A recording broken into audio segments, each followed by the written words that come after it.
तर नंतर भेटेल युट्यूब आहे ना ते त्यांनी सांगितलं प्रज्वल गायकवाड तुमचं सुद्धा स्वागत. तुम्ही इथलेच बापटवर एकदा त्यांच्यासाठी सुद्धा, कारण या मंदिरातून हा कार्यक्रम संपूर्ण महाराष्ट्रात तरी पोहोचणार आहे, बरोबर ना. त्यामुळे आणि हे बंधन असतं बुवा लोकांवर, एखादं शब्द जरी चुकीचं बोललो आणि हे तर मंदिराचं पवित्र स्थान आहे, त्यामुळे तुमचे हात तुमच्या कानावर येतील असं एकही वाक्य जाणार नाही. जोपर्यंत तुम्ही असाच तर आमचा भयच चालला. तुम्ही एका एखाद्या जर समजा बाजू काढून सुरुवात केला तर आम्ही बाजू अर्धा तुमचं नावेलं आहे सकाळी परत कामाधंद्याचे दिवस, बरोबर ना. महिलांचं तेच, आमच्या घराकडे सुद्धा तेच विषय होतो. म्हणजे आमची बायको सुद्धा कधी सकाळपासून बरोबर गेलं त्यात म्हणा नको, म्हणा नको, भांडी म्हणा नको, कपडे म्हणा नको, सगळं पाणी सगळं अजिबात पोचत नाही. आणि ह्या शेजारी सगळा एक तास शेजारी गप्पा मारतात. प्रत्येकाच्या घरची तुमचं लग्न झालं ही प्रत्येकाच्या घरची परिस्थिती आहे. त्यामुळे तिच्यावर इतक्या जागाने आम्ही एकही शब्द वापर करू शकत नाही, कारण त्याचा घरनीशी वाकडा तो खाय चुलीची त्याचा काय पर्याय नाही. त्यामुळे ती आजची जगदंब घरातली जर म्हणजे कोण असेल मालकी तर ती आहे ज्याचा बायकोशी पटला त्याच्यात संसार सुखात होणार लक्षात. बायकोशी बरोबर ना.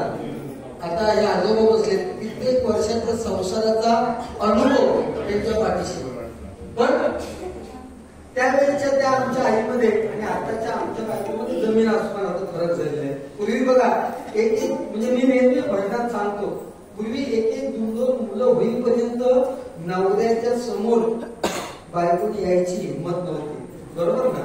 पूर्वी अहो 2 मुलं होईपर्यंत नाव होतं, बरोबर ना. हो इकडे वा, हो इकडे वा, हो तिकडे जावा, किंवा नाव असलं मुलाचं गोट्याच्या पप्पांनी इकडे या. आता परिस्थिती गंभीर झाली. आता बायको नावानं हाक मारतात अडे लवकर. आणि ताजोबार लग्न झालेलं असल्याने समजा जर तुम्ही भीतीत काय लावलं बायको भवाक म्हणता पिलू, माझा पिलू, आणि हो बायको म्हणता माझा बच्चू. पिलू म्हणजे कुत्र्याच्या परायची भवाची परिस्थिती एक झाली ह्या प्रत्येकाच्या घराचा विषय. आज सरस्वती पूजन आहे, तुम्ही जरा 10, 20, 15, 20 वर्ष माघारी जा. आज सरस्वती पूजन आहे, प्रत्येक शाळेत कार्यक्रम असतो. तुम्ही शाळेत असतानाचा विषय आठवा.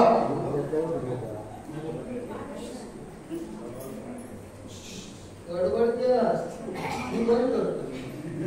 मी शाळेची आठवणी सांगते ते तुमच्या काही आमच्या काही सगळे सारखेच असत. आज सरस्वती पूजेला या दिवसाची आम्ही वाट बघू की सरस्वती पूजन तेव्हा एकदा येतात आणि शाळेच्या स्टेजवर जाऊन नाचा करतात, बरोबर ना.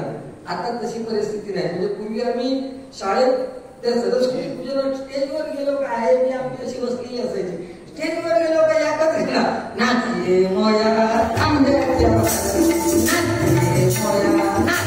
इतक्याच आपल्याला माहिती, पुढचा कडे आमचा ये नाही. कालोपासून ना असं केलं का आमचा काळा काळा आठव.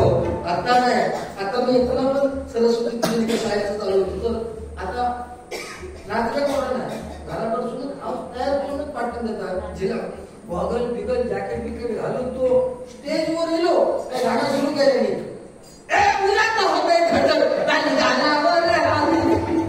ह्या गाणं आणि हाऊस खालसून सांगतली माझं बापू कसलं नाच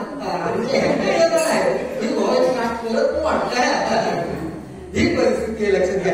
त्या आठवणी फार गरजेच्या आहेत आणि त्या आठवणी आल्या की अजूनही. पूर्वी बघा तुमच्या घरात जर एखादा चाकरमानी आला मुंबईवरून तर त्याला पोचवायला तुम्हाला देवगडच्या एसटी स्टँडवर जायला लागायचं, बरोबर ना. एक जाणार असलं तर 10 लोक 10 बोजा घेऊन जायचे पोचवायला. आणि एसटी सुटली की जाणारा सुद्धा उपसाबुक्षी रडायचा आणि पोचवायला गेलेली माणसं सुद्धा उपसाबुक्षी रडायची. ही त्यावेळेची परिस्थिती. आणि आता ह्या काळात कोणाच्या मैतात गेलो ना ते डोळ्यातून थेंब येत नाही. ही आजची परिस्थिती लक्षात घ्या, बरोबर ना. त्यामुळे तो काळ आज नाती तुटली. बापाचं मी मुलाचं नातं तुटलेलं आहे, आईचं मी मुलीचं तुटलेलं आहे, भावाचं मी बहिणीचं तुटलेलं आहे. याला एक कारण असेल तर 7-8 इंचीचा मोबाईलचा झालेला अतिरेक आहे, लक्षात घ्या. मी मोबाईल वाईट नाही म्हणणार, आम्ही सुद्धा मोबाईल बाळगतो, जास्तीत जास्त वेळ वापरतो, परंतु आपण 21व्या शतकाकडे वाटचाल करतोय. गरज आहे मोबाईलची, परंतु त्याचा एखाद्या गोष्टीचा अतिरेक झाला की त्याचं विष बनतं. आणि तीच परिस्थिती आज झालेली आहे. मी रुपवली घेतोय आणि रुपवली ही पांडुरंग प्रती आहे. जो पांडुरंग गोरगरिबांचा देव 28 युग विठेवरती उभा आहे बघा. परंतु निसर्गाने आता तोल आपला सोडलेला आहे. बीड, उस्मानाबाद, धाराशिव या तिकडे पाण्यासाठी, पावसासाठी वर्षानुवर्ष लोक वाट बघायचे, बरोबर ना. त्यावेळेस पाऊस नाही पडला 4-4, 5-5 वर्ष की लोक आत्महत्या करायचे.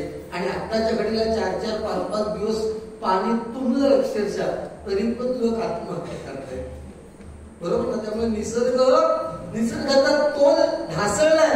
म्हणून हे यज्ञासारखं काम करायचं आणि ते तुम्ही करता. आज नवचंडी याग यज्ञ तुमच्याकडे साजरा झालाय. सलाम तुमच्या कार्याकर्त्यांना. हे गरजेचं आहे, हे गरजेचं आहे. या ठिकाणी ते होणं गरजेचं. आपण आल्यानंतर भैरवी देवीच्या चरणाशी आपण नतमस्तक होतोय. ती काहीतरी शक्ती आहे, तुम्हाला माहिती आहे, लक्षात घ्या. म्हणून आपण नतमस्तक होतोय आणि ती गरजेची गोष्ट आहे. आपल्या आई वडील सुद्धा तसे असतात. आई आपल्याला थोडी जवळची असते बापापेक्षा. का तर 9 महिने तिने बाळगलेलं असतं आपल्याला. तिची नाळ आपल्याशी जुळलेली आहे म्हणून बापापेक्षा आई जवळची. त्याविषयी मी नंतर बोलतो. पण 28 युग पांडुरंग विठेवर आई वडिलांच्या प्रेमाखातर राहिलाय. का राहिलाय? कुणाची तरी वाट बघतोय, कोणाची भक्त पुंडलिकाची. कोण भक्त पुंडलिक? आई बापाच्या गळ्यात दोरी टाकून बायकोला खांद्यावर घेऊन फिरणारा पुंडलिक आपल्या आई वडिलांची महती कळल्यानंतर एवढा गर्व झालाय त्यांच्या सेवेमध्ये की पांडुरंग सुद्धा भेटीला आले. साक्षात देव भेटीला आले, त्यांच्या दिशेने वीट फेकली आणि त्या पांडुरंगाला 28 युग विठेवरती उभं केले. पांडुरंग सांगतोय, अरे पुंडलिका, तुझ्या आई वडिलांच्या सेवेवर खुश होऊन मी सांगतोय की जिथे जिथे नामस्मरण, भजन, कीर्तन, प्रवचन होईल तिथे तिथे तुझ्या नामस्मरणाने सुरुवात होईल. म्हणून आपण भजनामध्ये पुंडलिक वरदे हरी विठ्ठल असा गजर बोलतो, लक्षात घ्या. आणि हे सांगण्याची गरज भजनाच्या माध्यमातून मला वाटतं म्हणून मी देतो. सौभाग्यवती स्वराली नाटेकर बुवा, या बुवांकडून माझ्यासाठी हे स्वागत करतो.